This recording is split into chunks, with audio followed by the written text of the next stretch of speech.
December నెల రాగానే చల్లదనంతో పాటు సంతోషాలు, ఆనందాలు ఉంటాయి. లైటింగ్స్, కొత్త డ్రెస్సులు, నెలంతా కూడా హ్యాపీగా ఉంటారు. కారణం ఏంటంటే క్రిస్టమస్. ప్రతి చర్చిలోనూ సంతోషంగా వేడుక చేసుకుంటారు. ఎందుకంటే మన యేసుక్రీస్తు పుట్టారని ప్రపంచమంతా అన్ని దేశాలలో, అన్ని గ్రామాలలో ఆనందంగా క్రిస్టమస్ చేస్తారు. అయితే ఆ క్రిస్టమస్ కథ ఏంటి? ఏం జరిగింది? బైబిల్లో ఏముంది? ఆ క్రిస్మస్ స్టోరీ అంతా మనం తెలుసుకుందామా? ఇది కథ కాదు, స్టోరీ అంతకన్నా కాదు. 2000 సంవత్సరాల పూర్వం నిజంగా జరిగిన చరిత్ర ఇది. ఆ చరిత్రని మనం తెలుసుకుందాం. 2000 సంవత్సరాల పూర్వం యోదయ అనే రాజ్యాన్ని హేరోదు అనే రాజు పరిపాలిస్తున్నాడు. ఈ హేరోదు అనే రాజు చెడ్డరాజు. అతను మాత్రమే రాజుగా ఉండాలని, వేరే రాజు పుట్టకూడదు అని చెడు స్వభావంతో ఉండేవాడు. ఆ యోదయాలోనే నజరేతు అనే ఒక చిన్న పట్టణం ఉండేది. ఆ నజరేతులో మరియా అనే ఒక మంచి అమ్మాయి ఉండేది. ఈ మరియా చాలా మంచిది, చాలా అందమైనది. దేవుని భయభక్తులు కలిగిన మంచి అమ్మాయి ఈ మరియా. ఈ మరియా పెద్దది అయ్యాక యోసేపు అనే అతనితో నిశ్చితార్థం అయ్యింది. యోసేపు ఒక మంచి అబ్బాయి, దేవుని భయభక్తులు కలిగినవాడు. మరియను పెళ్లి చేసుకోవాలి అని నిశ్చితార్థం చేసుకున్నాడు. ఈలోపు పరలోకంలో ఉన్న దేవుని ప్రణాళిక నెరవేరాల్సిన సమయం వచ్చింది. అంటే పరలోకం నుంచి దేవుని కుమారుడు భూమి మీదకు రావాలి. ఆ దేవుని ప్రణాళికకు మరియను దేవుడు ఎన్నుకున్నాడు. పరలోకం నుంచి గాబ్రియేలు అనే పరలోక దేవదూత మరియ దగ్గరకు వచ్చాడు. దయాప్రాప్తురాలా, నీకు శుభము, ప్రభు నీకు తోడైయున్నాడు అని గాబ్రియేలు దేవదూత అన్నాడు. మరియా ఆశ్చర్యంగా భయముతో కంగారు పడుతోంది. అప్పుడు ఆ గాబ్రియేలు దూత, మరియా భయపడకు, దేవుని వలన నీవు కృప పొందావు. నీవు గర్భము ధరించి కుమారుణ్ణి కని ఆయనకి యేసు అనే పేరు పెడతావు. ఆయన రాజ్యం అంతము లేనిది అని కొన్ని విషయాలు ఈ గాబ్రియేలు దూత మరియకు తెలియజేస్తాడు. మరియా, నాకు పెళ్లి కాలేదు కదా, ఏ పురుషుణ్ణి ఎరుగని దానిని కదా, ఇది ఎలా సాధ్యం అని దేవదూతతో చెబుతుంది. అప్పుడు ఆ దేవదూత, పరిశుద్ధాత్మ శక్తి నీ మీదకు వచ్చును, సర్వోన్నతుని శక్తి నిన్ను కమ్ముకొనును గనుక పుట్టబోయే బిడ్డ పరిశుద్ధుడై దేవుని కుమారుడు అనబడతాడు అని మరియతో చెబుతాడు. అంటే దేవుని కుమారుడు మరియ గర్భంలో పరిశుద్ధాత్మ శక్తితో పుట్టబోతున్నాడు. అది దేవుని కార్యమని తెలిసి మరియ అంగీకరించింది. మరియ ఈ విషయం గురించి ఆశ్చర్యపోతూ, ఆనందపడుతూ దేవుని కార్యాన్ని స్వీకరిస్తుంది. మరియ తనకు రక్షకుడు పుడతారని ఆనందముతో తన బంధువు ఇంటికి వెళ్తుంది. ఆమె పేరు ఎలిజబెత్. ఆమె చాలా వృద్ధురాలు అయినప్పటికీ ఆమెకి పిల్లలు లేరు. ఒక దేవదూత ఆమె భర్త అయిన జకర్యా దగ్గరికి వచ్చి ఇలానే దేవుని కార్యం చెప్పాడు. ముసలితనంలో అయినా సరే ఒక బిడ్డను దేవుడు నీకు ఇస్తాడు అని దేవదూత చెబుతాడు. ఆ దేవదూత చెప్పినట్టే జకర్యా భార్య అయిన ఈ ఎలిజబెత్ గర్భం ధరిస్తుంది. అలా పిల్లలు లేని ఎలిజబెత్ గర్భము ధరించడం వల్ల ఆమెను చూడడానికే మరియ వచ్చింది, సంతోషపడింది. అందంగా మాట్లాడుకున్నారు, చాలా సమయాన్ని గడిపారు. అయితే మరియా దేవదూత చెప్పిన మాటలన్నీ ఎలిజబెత్కి చెప్పింది. ఎలిజబెత్ గర్భంలో ఉన్న శిశువు కూడా గంతులు వేస్తాడు. అక్కడ మరియా ఎలిజబెత్ దగ్గర 3 నెలలు ఉండి ఆ తర్వాత మరలా నజరేతుకు వచ్చింది. మరియను నిశ్చితార్థం చేసుకున్న భర్త యోసేపు. మరియ నజరేతుకు వచ్చినప్పుడు మరియ గర్భవతి అని యోసేపు తెలుసుకుంటాడు. యోసేపు మరియ గర్భవతి అని, వివాహం కాకముందే గర్భవతి అయ్యింది అని, అలాగే బిడ్డకు జన్మనిస్తుంది అని తెలుసుకుని బాధపడ్డాడు. సమాజం గురించి భయపడ్డాడు.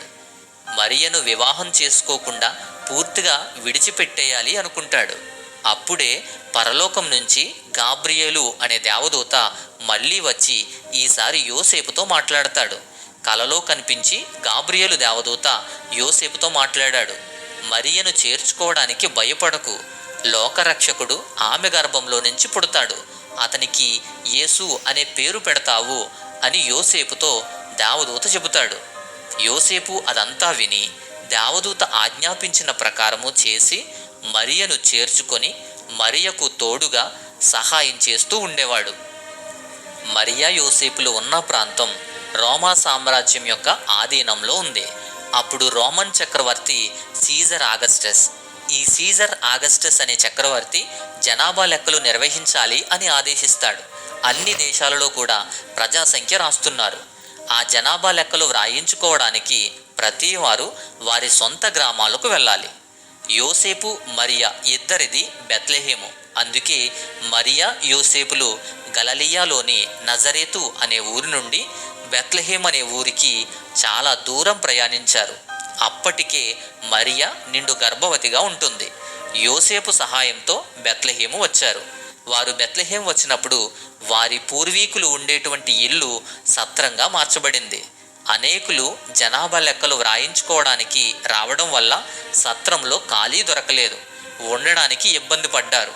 రాత్రి సమయంలో మరియకు నొప్పులు రావడం వల్ల సత్రంలో ఖాళీ లేక ఆ జనం నుండి దూరంగా వెళ్ళి ఆ సత్రమును ఆనుకొని సత్రంలో ఉన్న పశువుల కొరకు ఏర్పాటు చేసిన స్థలంలో వారుంటారు. అలా రాత్రివేళ బెత్లెహేము అనే గ్రామంలో దేవుని ప్రణాళిక చొప్పున సర్వలోక రక్షణకు కారణమైన ఆ మెస్సియా జన్మించాడు. అంటే మన ప్రభువైన యేసుక్రీస్తు వారు భూలోకానికి వచ్చారు. మరియ గర్భము ద్వారా జన్మించారు. అలా యేసు పుట్టినప్పుడు గొప్ప నక్షత్రాలు ప్రకాశించాయి. ఆకాశంలో అద్భుతాలు జరిగాయి. పరలోకం నుంచి అనేక మంది దేవదూతలు దిగివచ్చి పుట్టిన యేసు ప్రభువు దగ్గర స్తుతించారు. పరలోకంలోనూ భూలోకంలోనూ సంతోషాలు ఆనందాలు వచ్చేశాయి. దిగివచ్చిన దేవదూతలు యేసుక్రీస్తు వారిని చూసి సంతోషంతోనూ ఆనందంతోనూ స్తుతించారు. పుట్టిన చిన్న బాబుని పొడవాటి పొత్తిగుడ్డలతో చుట్టి ఒక తొట్టిలో పడుకోబెట్టి ఉంచారు. బెత్లెహేం వెలుపల కొండ ప్రాంతంలో పొలాలలో గొర్రెల కాపరులు ఉన్నారు. ఆ గొర్రెల కాపరులు తమ గొర్రెలను కాచుకుంటూ ఉన్నారు. అకస్మాత్తుగా ప్రకాశవంతమైన వెలుగు కనిపించింది. పరలోకంలో ఉన్న దేవదూతలు సంతోషంతో వచ్చి ఈ గొర్రెల కాపరులకు కనిపించారు. దేవుని మహిమ వారి చుట్టూ ప్రకాశిస్తూ ఉంది. అందుకు వారు ఆ గొర్రెల కాపరులు భయపడ్డారు. కానీ దేవదూత, భయపడకు, ప్రజలందరికీ కలుగబోవు మహాసంతోషకరమైన సువార్తమానం నేను మీకు తెలియజేస్తున్నాను. దావీదు పట్టణమందు నేడు రక్షకుడు మీ కొరకు పుట్టియున్నాడు. ఈయన ప్రభువైన క్రీస్తు అని గొర్రెల కాపరులకు దేవదూత చెబుతాడు. దానికి ఆనవాలు కూడా దేవదూత ఇస్తాడు. దానికి ఇదే మీకు ఆనవాలు: ఒక శిశువు పొత్తుగుడ్డలతో చుట్టబడి ఒక తొట్టెలో పరుండి ఉండడాన్ని మీరు చూస్తారు అని గొర్రెల కాపరులకు ఆ దేవదూత చెబుతాడు. దేవదూతలు ఆ ప్రభువుతో కూడా ఉండి సర్వోన్నతమైన స్థలములలో దేవునికి మహిమ, ఆయనకిష్టులైన వారికి భూమి మీద సమాధానము కలుగుగాక అని సంతోషముతోనూ ఆనందముతోనూ దేవునికి స్తోత్రాలు చేస్తున్నారు, దేవుణ్ణి స్తుతిస్తున్నారు. పరలోక దేవదూతలు ఈ ప్రభువును స్తుతించి ఆరాధించి పరలోకానికి వెళ్ళిపోయిన తర్వాత ఈ గొర్రెల కాపరులు ప్రభువును చూద్దాం రండి అని బెత్లెహేముకు వెళ్ళి ఆ ప్రభువును చూద్దాం రండి అని ఒకరికి ఒకరు చెప్పుకొని బయలుదేరతారు. త్వరగా వెళ్ళి యోసేపును మరియను తొట్టెలో ఉన్న ఆ చిన్న బిడ్డను చూశారు. అలా చూసి చాలా సంతోషించారు, ఆనందించారు, ఆ ప్రభువును స్తుతించారు, ఆరాధించారు. వారు చూసింది అనేకులకు చెప్పి వారికి చెప్పబడిన మాటలు అందరికీ ప్రకటించారు. అలా గొర్రెల కాపరులు అందరికీ చెబుతున్న మాటలు విని అందరూ ఆశ్చర్యపోతారు. ఆ గొర్రెల కాపరులు విన్న వాటిని చూసిన వాటిని బట్టి సంతోషముతో దేవుణ్ణి మహిమపరిచారు, స్తోత్రము చేసుకుంటూ వెళ్ళారు. దేవుడు తన కుమారుణ్ణి రక్షకునిగా పంపినందుకు గొర్రెల కాపరులు స్తుతించారు. మరియా యోసేపులు బెత్లెహేము నుండి ఈ బాలుడైన ప్రభువును 8వ రోజున యెరూషలేములోని దేవాలయానికి తీసుకుని వెళ్ళారు. అక్కడ బిడ్డని దేవునికి ప్రతిష్ఠించడానికి యూదులంతా దేవాలయం వెళ్తారు. అక్కడ సున్నతి అనేది చేయిస్తారు. అలా ఈ బాలుణ్ణి 8వ రోజున దేవాలయానికి తీసుకువచ్చి అక్కడ యేసు అనే పేరు పెడతారు. దేవుని దేవదూత యోసేపుతోనూ మరియతోనూ చెప్పబడిన ఆ పేరే యేసు. ఆ యేసు అనే పేరుని ఆ బిడ్డకు పెడతారు. లోక రక్షకునికి, ఆ మెస్సయ్యాకి పెట్టిన పేరు యేసు. ఆ దేవాలయంలో సిమియోను అనే ప్రధాన యాజకుడు, అన్నా అనే ప్రవక్తిని, వీరిద్దరూ కూడా ఎన్నో ఏళ్లుగా మెస్సియా కోసం ఎదురు చూస్తూ ఉన్నారు. వారు ఈ ప్రభువును చూసి చాలా సంతోషించారు, పరిశుద్ధాత్మ ద్వారా మాట్లాడారు. ఆ దేవుని మాటలు విని మరియా యోసేపులు ఆశ్చర్యపోతారు. అలా దేవుని ఆత్మ ద్వారా ఆ ప్రభువు గురించి ప్రవచిస్తాడు సిమియోను. బాలుడైన యేసు పుట్టినప్పుడు ఆకాశంలో వింతలు జరిగాయి. అందులో ఒక పెద్ద నక్షత్రం పుట్టింది. అత్యంత ప్రకాశవంతమైన ఒక నక్షత్రం కనిపించింది. ఆ నక్షత్రం గొప్ప రాజు పుట్టుకను తెలిపేది అని నమ్ముతారు. ఆ నక్షత్రాన్ని చూసి తూర్పు దేశాల నుండి జ్ఞానులు వెతుక్కుంటూ వచ్చారు రాజును. వారు అపర మేధావులు, తత్వవేత్తలు. యేసు అనే బాలుణ్ణి వెతుక్కుంటూ యోదయాకి వచ్చారు. అలాంటి రాజు పుడితే రాజు కుటుంబంలో పుడతారేమో అనుకుని యోదయ రాజైన హేరోదు వద్దకు వెళ్ళి వారిని కలుస్తారు. యూదుల రాజుగా పుట్టినవారు ఎక్కడున్నారు అని జ్ఞానులు ఈ హేరోదు రాజును అడుగుతారు. హేరోదు రాజుకు ఆ విషయం తెలియదు. ఈ జ్ఞానులతో పాటు ఆ రాజు దగ్గర ఉన్న ప్రధానులు, శాస్త్రులు యూదుల రాజు గురించి ప్రవక్తలు ప్రవచించిన ప్రవచనముల ఆధారంగాను, ఖగోళ అధ్యయనాల ఆధారంగాను వెతికి ఆ రాజు యొక్క పుట్టుకను అధ్యయనం చేస్తారు. ఆ రాజు పుడితే బెత్లెహేములో పుట్టారు అని అప్పుడు వారు తెలుసుకుంటారు. దాని ప్రకారం ఈ జ్ఞానులు రాజు కోసం వెళ్దామని సిద్ధపడతారు. ఆ రాజు గనక దొరికితే వచ్చి నాకు చెప్పండి అని హేరోదు జ్ఞానులను అడుగుతాడు. ఎందుకు అంటే తెలిసిన వెంటనే ఆ బాలుణ్ణి చంపాలి అనే పన్నాగం పన్నుతాడు హేరోదు. ఈ జ్ఞానులు బయలుదేరి వెళ్ళి ఒక నక్షత్రాన్ని ఆధారం చేసుకొని బయలుదేరతారు. ఒక నక్షత్రం ఆ జ్ఞానులకు దారి చూపిస్తుంది. ఆ నక్షత్రం చూపించే దారి గుండా వెళ్ళి ఆ జ్ఞానులు బాలుడైన యేసును కలుసుకున్నారు. అలా కలుసుకొని సంతోషించారు. వారు తెచ్చిన పెట్టెలు విప్పి బంగారము, సాంబ్రాణి, బోలము వీటిని కానుకలుగా బాలునికి సమర్పించారు. ప్రభువును స్తుతించి ఆరాధించారు.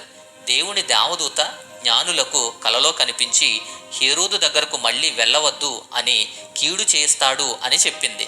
ఆ దేవదూత చెప్పిన మాట ప్రకారం ఈ జ్ఞానులు హేరోదును కలవకుండా వారి వారి ప్రాంతాలకు వెళ్ళిపోయారు. జ్ఞానులు అలా చేసింది హేరోదు గ్రహించి బెత్లెహేములో ఆ బిడ్డ ఎక్కడ పుట్టారో తెలియక అక్కడ ఉన్న వారందరినీ చంపాలని చూస్తాడు. 2 సంవత్సరాల పిల్లలందరినీ చంపమని వారికి ఆదేశించాడు. ఆ దేవదూత మరల యోసేపు దగ్గరకు ప్రత్యక్షమై మీరు త్వరగా వెళ్ళి లేచి ఐగుప్తుకు వెళ్ళమని చెబుతాడు. రాజు నుంచి తప్పించుకొని బాలుణ్ణి తీసుకొని ఐగుప్తు వెళ్ళారు. ఆ చెడ్డ హేరోదు అక్కడ ఉన్న పిల్లలందరినీ చంపించేస్తాడు. కానీ బాలుడైన యేసు మాత్రం చనిపోలేదు. ఆయనను సురక్షితంగా మరియా యోసేపులు ఈజిప్టుకు తీసుకువెళ్తారు. ఐగుప్తుకు వెళ్ళిన తర్వాత మరియా యోసేపులు కొంతకాలం అక్కడే ఉండి హేరోదు చనిపోయిన తర్వాత మరలా తిరిగి తమ ప్రాంతానికి వస్తారు. అలా వారు బయలుదేరి నజరేతు అనే ప్రాంతంలో వారు నివాసం ఉంటారు. ఆ నజరేతు అనే గ్రామంలోనే యేసు చిన్నతనం నుంచి ఎదిగి బలం పొందుకొని దేవుని దయందును మనుషుల దయందును వర్ధిల్లుచుండెను. సో ఇది యేసుక్రీస్తు వారి జనన విషయం. దీన్నే క్రిస్టమస్ స్టోరీ అంటారు, ద నేటివిటీ అంటారు, యేసు పుట్టుక అంటారు. సర్వలోక మానవాళికి విముక్తి కలిగించడానికి, విమోచన కలుగజేసి మానవులకు నిత్యజీవం అందించడానికి యేసు ఈ లోకానికి వచ్చి జన్మించారు. మానవ శరీరాన్ని ధరించారు. సో ఇది ఈ నేటివిటీ చరిత్ర, ఈ క్రిస్టమస్ చరిత్ర. ఇది చరిత్రలో జరిగిన అత్యంత అద్భుతమైన విషయం, అత్యంత సంతోషకరమైన విషయం. అందుకే ప్రపంచవ్యాప్తంగా యేసు జననాన్ని గుర్తు చేసుకొని, ఆయన భూలోకానికి వచ్చిన విశేషాన్ని గుర్తు చేసుకొని దేవుణ్ణి ఆరాధిస్తున్నారు, సువార్త ప్రకటిస్తున్నారు. వాటిని క్రిస్టమస్ అనే పేరుతో అనేక మంది రకరకాలుగా సెలబ్రేట్ చేసుకుంటున్నారు, సంతోషంగా గడుపుతున్నారు. ఆ బాలుడైన యేసు మన కోసమే వచ్చారు, మన విముక్తి కోసమే వచ్చారు. మీకు మంచి చదువును, మంచి జ్ఞానాన్ని ఇస్తారు, మీ అందరినీ దీవిస్తాడు, మీతోనే ఎప్పుడూ ఆయన ఉంటాడు. ఏమైనా కావాలన్నా ప్రార్థన ద్వారా ఆయన్ని మనం అడిగితే ఆయన అన్నీ కూడా మీకు ఇస్తాడు. మిమ్మల్ని చక్కగా కాపాడుతారు, రక్షిస్తారు. అందుకే నాకు యేసు అంటే చాలా ఇష్టం. మరి మీకు ఇష్టమే.